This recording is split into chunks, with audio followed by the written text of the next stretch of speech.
ابو جہل کو اس حال میں پایا کہ ابھی سانس آ جا رہی تھی، گردن پر پاؤں رکھا اور کاٹنے کے لیے داڑھی پکڑی کہ سر کاٹوں، اور فرمایا اے اللہ کے دشمن، تجھے رسوا کیا اللہ نے اور تو اس حال کو پہنچ گیا۔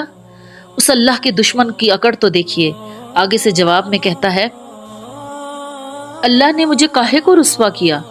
جس شخص کو تم لوگوں نے قتل کیا، اس سے بھی بلند پایا کوئی آدمی ہے؟ اے کاش مجھے کسانوں کی بجائے کسی اور نے قتل کیا ہوتا۔ یا رسول اللہ صلی اللہ علیہ وسلم، ہم آپ سے وہ نہیں کہیں گے جو موسیٰ علیہ السلام کی قوم نے ان سے کہا تھا، یعنی آپ اور آپ کا رب جائیں اور لڑ بھڑائیں۔ جنگ کے آغاز میں جو پہلا ایندھن بنا وہ تھا اسود بن عبد الاسد المخزومی۔ یہ بنو مخزوم کے قبیلے سے تھا، وہی قبیلہ جس سے ابو جہل کا تعلق تھا۔ یہ انتہائی اڑیل، سخت دل اور بدبخت شخص تھا۔ یہ مسلمانوں کو للکار کر میدان میں نکلا کہ میں اللہ کی قسم کھاتا ہوں، ان کے حوض کا پانی پی کر رہوں گا ورنہ اسے ڈھا دوں گا، اور ان لاشوں پر کھڑے ہو کر فرمایا، تم اپنے نبی کے لیے کتنا برا کنبہ اور قبیلہ تھے، تم نے مجھے جھٹلایا جبکہ دوسروں نے میری تصدیق کی، تم نے مجھے بے یار و مددگار چھوڑا جبکہ اوروں نے میری تائید کی، تم نے مجھے نکالا اور انہوں نے مجھے پناہ دی۔ اسی چھپر کی جگہ آج مسجد عریش قائم ہے۔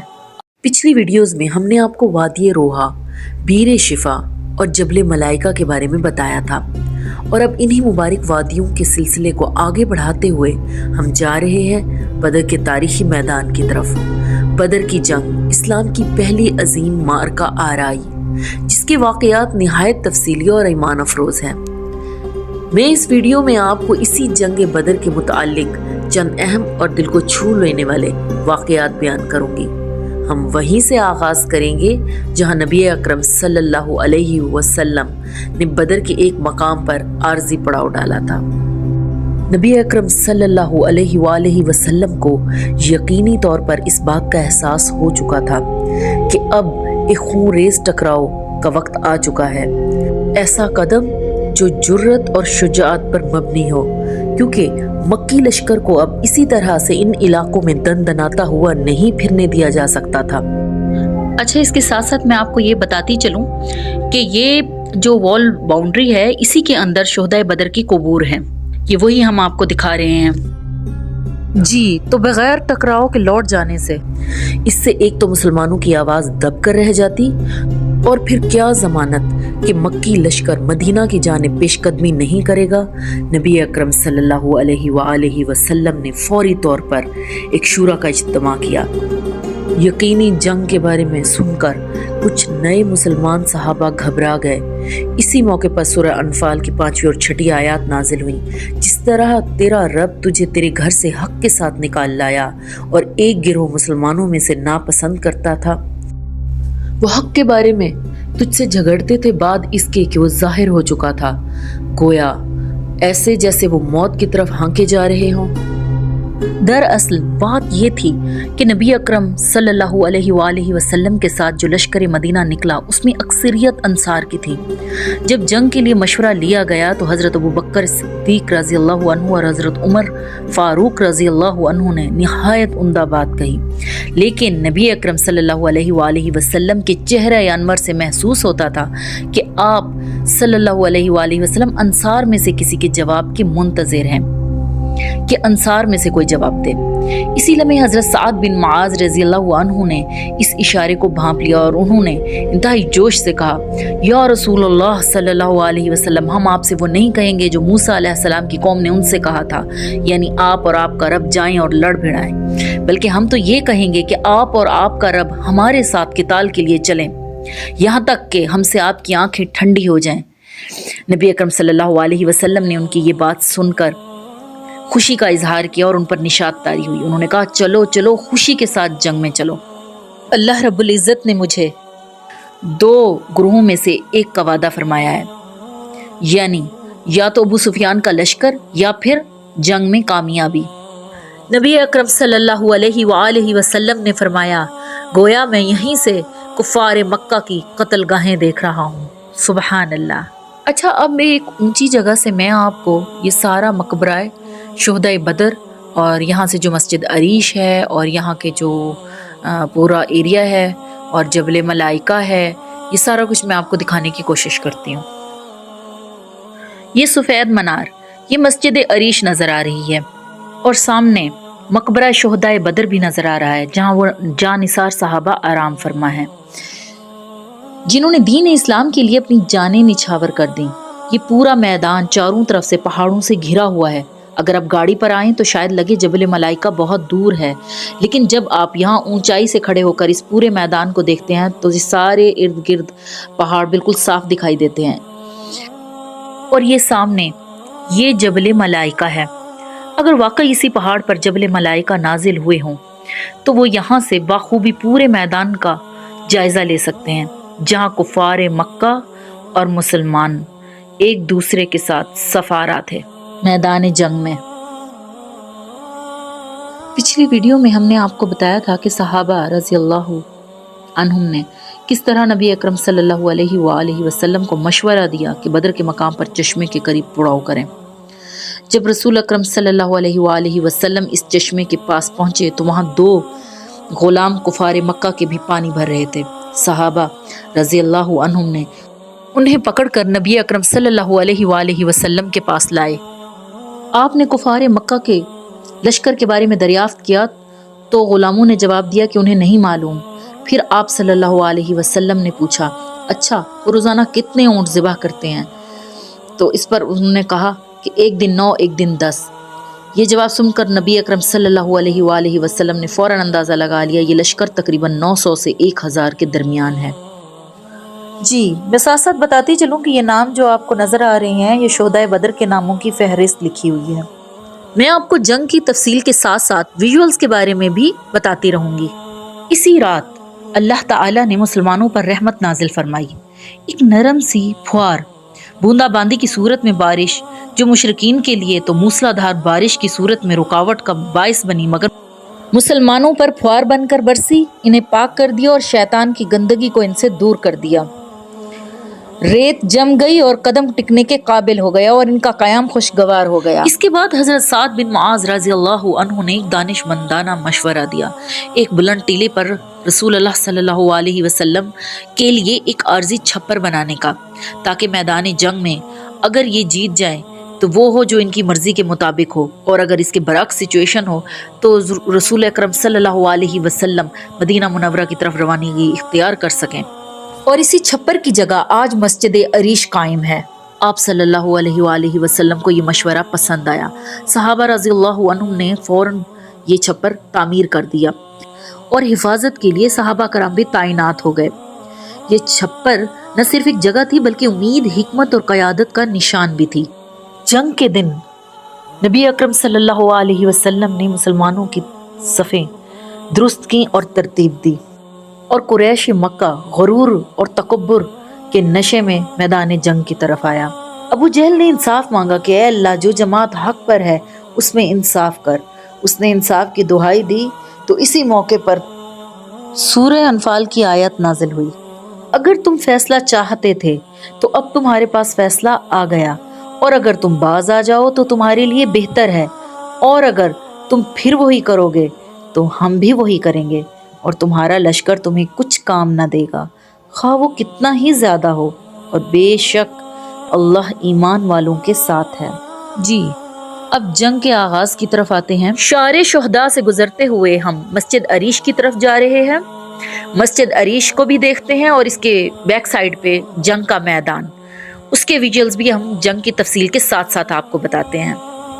جنگ کے آغاز میں جو پہلا ایندھن بنا وہ تھا اسود بن عبد الاسد المخزومی۔ یہ بنو مخزوم کے قبیلے سے تھا، وہی قبیلہ جس سے ابو جہل کا تعلق تھا۔ یہ انتہائی اڑیل، سخت دل اور بدبخت شخص تھا۔ یہ مسلمانوں کو للکار کر میدان میں نکلا کہ میں اللہ کی قسم کھاتا ہوں ان کے حوض کا پانی پی کر رہوں گا، ورنہ اسے ڈھا دوں گا اور اس کے لیے جان دے دوں گا۔ اس کا مقابلہ کرنے کے لیے حضرت حمزہ بن عبد المطلب سامنے آئے اور دونوں آپس میں مڈ بھیڑ ہوئے۔ حضرت حمزہ نے تلوار ماری اور اس کے پاؤں پنڈلی سے کٹ گیا اور وہ پیٹ کے بل گر گیا اور گھٹنوں کے بل گھسٹ کر وہ حوض کی طرف بڑھا۔ اس میں داخل ہی ہوا چاہتا تھا اپنی قسم پوری کر سکے۔ حضرت حمزہ نے دوسری ضرب لگائی اور اس کے اندر ہی ڈھیر ہو گیا۔ یہ اس جنگ کا پہلا قتل تھا۔ جنگ بھڑک اٹھی اور قریش کے بہترین 3 شاہ سوار نکلے۔ ایک ہی خاندان کے عتبہ اور شیبہ دونوں بھائی، اور تیسرا ولید جو عتبہ کا بیٹا تھا، انہوں نے اپنی صف سے الگ ہوتے ہی دعوت دی۔ مقابلے کے لیے انصار کے 3 نوجوان نکلے، لیکن انہوں نے قبول نہ کیا اور مہاجرین میں سے طلب کیا کہ ہمیں اپنے بھائیوں کے ساتھ لڑنا ہے۔ اچھا، یہ ساتھ ساتھ میں آپ کو ویژولز دکھا رہی ہوں۔ یہ مسجد عریش ہے، اور مسجد عریش کا یہ اندرونی حصہ بھی آپ کو بخوبی نظر آ رہا ہے۔ اچھا جی، پھر پکار کر کہا، اے محمد، ہمارے پاس ہماری قوم کے لوگوں کو بھیجو۔ نبی اکرم صلی اللہ علیہ وآلہ وسلم نے فرمایا، جو میں نے آپ کو بیر شفا کی ویڈیو میں پہلے بھی بتا چکی ہوں، حضرت عبیدہ بن حارث اٹھو، حمزہ اٹھو، علی اٹھو، یہ لوگ قریش سے مہاجرین کی طرف سے تھے۔ حضرت حمزہ اور حضرت علی نے تو اپنے مقابل کو جھٹ سے گرا دیا۔ حضرت عبیدہ بن حارث ان کے مد مقابل ایک بار کا مقابلہ ہوا، اور دونوں کو گہرے زخم لگے، اور حضرت عبیدہ بن حارث ان کی پنڈلی سے ٹانگ کٹ گئی۔ حضرت عبیدہ بن حارث کی اس کے بعد آواز بند ہو گئی تھی، اور جب تک نبی اکرم صلی اللہ علیہ وسلم نے مدینہ سے روانگی اختیار کی، ان کے جسد اطہر کو اس وادی میں دفن فرمایا تھا، جیسا کہ میں نے آپ کو دکھایا ہے پچھلی ویڈیو میں۔ اس کے بعد جنگ اپنے عروج پر چھڑ گئی۔ نبی اکرم صلی اللہ علیہ وسلم نے دعا کی، اے اللہ، اگر آج یہ گروہ ہلاک ہو گیا تو تیری عبادت نہ کی جائے گی، اور پھر ان میں سے کوئی بھی عبادت کرنے والا نہ بچے گا۔ نبی اکرم صلی اللہ علیہ وسلم نے اس قدر گریہ زاری کی کہ ان کے دونوں کندھوں سے چادر اتر گئی۔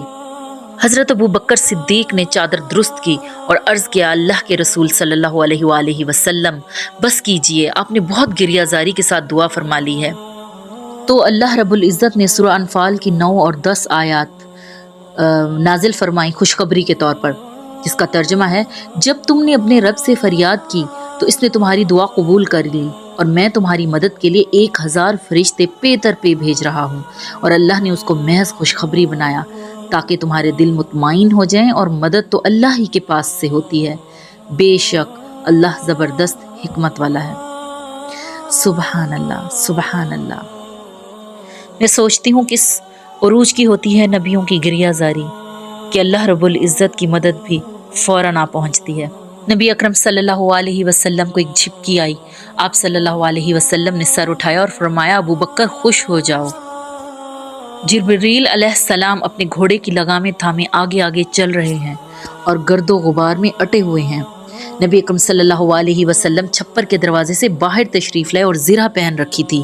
آپ پرجوش طریقے سے آگے بڑھ رہے تھے اور فرماتے جا رہے تھے۔ سورہ قمر کی آیت نمبر 45، یعنی یہ لشکر شکست کھا جائے گا اور پیٹھ دکھا کر بھاگے گا۔ یہ فرماتے ہوئے نبی اکرم صلی اللہ علیہ وآلہ وسلم نے مٹھی کنکریلی مٹی سے لی اور قریش کی طرف رخ کر کے فرمایا، شاہت الوجوہ، یعنی چہرے بگڑ جائیں، اور ساتھ ہی مٹی ان کے چہروں کی طرف پھینک دی، اور کوئی نہیں بچا جس کے منہ اور آنکھوں میں اس مٹھی مٹی میں سے کچھ گیا نہ ہو۔ اسی جوش و جذبے کے ساتھ نبی اکرم صلی اللہ علیہ وسلم نے فرمایا، خدا کی قسم، جو آج اس جنگ میں ثواب کی نیت سے آگے بڑھے اور ڈٹ کر لڑے اور پیچھے نہ ہٹے اور مارا جائے، اللہ اسے ضرور جنت میں داخل کرے گا۔ قتال کی ترغیب دیتے ہوئے نبی اکرم صلی اللہ علیہ وسلم فرما رہے تھے، دوڑو اس جنت کی طرف جس کی وسعت زمین و آسمان سے کہیں زیادہ ہے۔ یہ سن کر حضرت عمیر بن حمام رضی اللہ عنہ نے کہا، بہت خوب، بہت خوب، اور پھر ان کے ہاتھ میں کھجور تھی جو وہ کھا رہے تھے، اور انہوں نے وہ کھجور پھینکی اور کہا، خدا کی قسم، اگر یہ کھجور کھانے تک بھی میں شہید ہونے سے روکا رہوں تو میری زندگی بہت لمبی ہو جائے گی، اور وہ کھجور پھینک دی اور لڑتے لڑتے شہید ہو گئے۔ سبحان اللہ۔ یہ وہی پہاڑی ٹیلا تھا جس پر نبی اکرم صلی اللہ علیہ وسلم کا چھپر ڈالا گیا تھا، اور آج کے وقت اسی مقام پر یہ مسجد عریش تعمیر ہے۔ اچھا، یہ جو جنگ کا میدان میں آپ کو دکھا رہی ہوں، اس سے تھوڑا ہٹ کر جو پہلے میں نے آپ کو باؤنڈری دکھائی تھی جس میں شہدائے بدر کی قبور تھیں، یہ وہ میدان ہے ایگزیکٹ جہاں پر لڑائی لڑی گئی تھی مسلمانوں اور کفار مکہ کے درمیان۔ مسجد عریش اسی طرف آپ دیکھ سکتے ہیں اونچائی پر قائم ہے، اور یہاں سے ہی نبی اکرم صلی اللہ علیہ وسلم قیادت کر رہے تھے، بخوبی جنگ کا منظر دیکھ رہے تھے، اور ایگزیکٹ یہ وہی میدان ہے جہاں پر یہ جنگ لڑی گئی۔ نبی اکرم صلی اللہ علیہ وسلم کو زرہیں پہن کر جذبے میں اس طرح بولتے ہوئے مسلمانوں میں ولولہ اور جوش آ گیا۔ قریش مکہ نے ابو جہل کے گرد گھیرا ڈالا ہوا تھا۔ اب اس کے قتل کا میں آپ کو واقعہ سناتی ہوں۔ جب مسلمانوں نے جوش و جذبے کے ساتھ ان کے اوپر یک بارگی ٹوٹ پڑے تو ان کا جو ابو جہل کے گرد حلقہ تھا وہ تتر بتر ہو گیا۔ حضرت عبد الرحمن بن عوف کا بیان ہے کہ جنگ بدر کے روز میں نے 2 نوجوانوں کو دیکھا جو میری طرف آ رہے تھے، اور ان میں سے ایک نے باری باری مجھ سے پوچھا کہ ابو جہل دکھا دیجئے، کیونکہ ہم نے سنا ہے کہ وہ نبی اکرم صلی اللہ علیہ وسلم کو گالیاں دیتا ہے۔ اس ذات کی قسم جس کے ہاتھ میں میری جان ہے، اگر میں نے اسے دیکھ لیا تو میرا وجود اس سے الگ نہیں ہوگا جب تک کہ ہم دونوں میں سے کوئی ایک پہلے جسے موت نہ آ جائے۔ دوسرے شخص نے بھی اسی طرح کہا تو آپ نے ابو جہل کی طرف اشارہ کیا جو لوگوں کے درمیان چکر کاٹ رہا تھا، اور جنگ میدان کی صورتحال یہ تھی کہ قریش مکہ تتر بتر ہو گئے تھے۔ اب وہ تھوڑا فاصلے سے ہٹ رہے تھے، جس میں وہ زور زور سے اپنے لوگوں کو پکار رہا تھا، اپنی اکڑ اور اپنے غرور میں ان کو بلا رہا تھا کہ کیوں حوصلہ شکن ہو رہے ہو، آؤ اور ان لوگوں کے ساتھ لڑو اور دکھا دو۔ تو اس پر وہ نوجوان ابو جہل کے گرد ڈلے ہوئے گھیرے کو چیرتے ہوئے پہنچے اور قتل کر دیا۔ حضرت عبداللہ بن مسعود فرماتے ہیں کہ میں نے ابو جہل کو اس حال میں پایا کہ ابھی سانس آ جا رہی تھی، گردن پر پاؤں رکھا اور کاٹنے کے لیے داڑھی پکڑی کہ سر کاٹوں، اور فرمایا اے اللہ کے دشمن، تجھے رسوا کیا اللہ نے اور تو اس حال کو پہنچ گیا۔ اس اللہ کے دشمن کی اکڑ تو دیکھیے۔ آگے سے جواب میں کہتا ہے اللہ نے مجھے کاہے کو رسوا کیا؟ جس شخص کو تم لوگوں نے قتل کیا اس سے بھی بلند پایا کوئی آدمی ہے؟ اے کاش مجھے کسانوں کی بجائے کسی اور نے قتل کیا ہوتا۔ حضرت عبداللہ بن مسعود نے جب پاؤں سے اس کی گردن پکڑی ہوئی تھی تو اس نے کہا او چرواہے، تو بڑی اونچی اور مشکل جگہ پر چڑھ گیا ہے، کیونکہ حضرت عبداللہ بن مسعود رضی اللہ عنہ بکریاں چراتے تھے۔ بہرحال انہوں نے اس کی گفتگو کے بعد اس کا سر کاٹ دیا اور نبی اکرم صلی اللہ علیہ وسلم کی خدمت میں لا کر حاضر ہوئے اور عرض کیا یا رسول اللہ صلی اللہ علیہ وآلہ وسلم، یہ رہا آپ کا دشمن۔ آپ نے 3 بار فرمایا اللہ اکبر، الحمدللہ الذی صدق اللہ اکبر، تمام حمد و ثنا اللہ کے لیے ہے جس نے اپنا وعدہ سچ کر دکھایا، اپنے بندے کی مدد فرمائی اور سارے گروہوں پر اسے فتح یاب کیا۔ اور اب اس کی لاش دیکھ کر فرمایا یہ میری امت کا، اس امت کا فرعون ہے۔ کیا بد نصیبی ہے۔ اس کے بعد نبی اکرم صلی اللہ علیہ وسلم نے کفار مکہ کی لاشوں کو کنویں میں پھینکنے کا حکم فرمایا اور ان لاشوں پر کھڑے ہو کر فرمایا تم اپنے نبی کے لیے کتنا برا کنبہ اور قبیلہ تھے، تم نے مجھے جھٹلایا جبکہ دوسروں نے میری تصدیق کی، تم نے مجھے بے یار و مددگار چھوڑا جبکہ اوروں نے میری تائید کی، تم نے مجھے نکالا اور انہوں نے مجھے پناہ دی۔ اس کے بعد صحابہ کرام نے مقتولین کی لاشوں کو گھسیٹ کر بدر کے کنویں میں پھینک دیا۔ نبی اکرم صلی اللہ علیہ وآلہ وسلم، آپ صلی اللہ علیہ وآلہ وسلم کا معمول تھا کہ فتح کے بعد 3 دن تک وہ اس جگہ پر قیام فرماتے۔ جب وہ یہاں سے سفر پر نکلنے لگے تو آپ نے اس کنویں کی بار پر کھڑے ہو کر قریش جس کنویں میں پھینکے گئے تھے ان کا نام ان کے باپوں کے ساتھ لے کر پکارنا شروع کیا، اے فلاں بن فلاں، اے فلاں بن فلاں۔ یہ روایت صحیح مسلم و بخاری کے مطابق جس کا ترجمہ ہے کیا تمہیں یہ بات خوش کرتی ہے کہ تم نے اپنے رب کے وعدے کو سچا پایا؟ میں نے تو اپنے رب کے وعدے کو سچا پایا۔ اللہ اکبر۔ یہ جملہ نبی اکرم صلی اللہ علیہ وآلہ وسلم نے اس لیے فرمایا تاکہ ان پر حجت پوری ہو جائے، یعنی اب تم نے انجام اپنی آنکھوں سے دیکھ لیا جو میں تمہیں دنیا میں بتاتا رہا۔ اس موقع پر حضرت عمر بن خطاب رضی اللہ عنہ نے عرض کیا یا رسول اللہ صلی اللہ علیہ وآلہ وسلم، آپ ان مردوں سے بات کر رہے ہیں جو بے جان ہیں؟ تو آپ صلی اللہ علیہ وسلم نے فرمایا اے عمر، تم وہ بات نہیں سن رہے جو میں سن رہا ہوں، یہ لوگ سن رہے ہیں مگر جواب نہیں دے سکتے۔ یہ روایت بھی صحیح بخاری میں موجود ہے۔ جی، اس جنگ میں 8 انصار اور 6 مہاجرین اور 70 قریش کے لوگ قتل ہوئے۔ یہ قریش مکہ کے معزز ترین لوگ تھے جو قتل ہوئے اور باقی گرفتار کر لیے گئے۔ یوں بدر کے ریزگاروں میں کفر کا غرور خاک میں مل گیا۔ 70 کفار قید ہونے کے بعد باقی تو بھاگ کھڑے ہوئے، مگر اسلام کے جاں بازوں نے اپنے لہو سے تاریخ کا پہلا باب لکھ دیا اور بدر کی ریت ہمیشہ کے لیے ان کے خون سے سرخ ہو گئی۔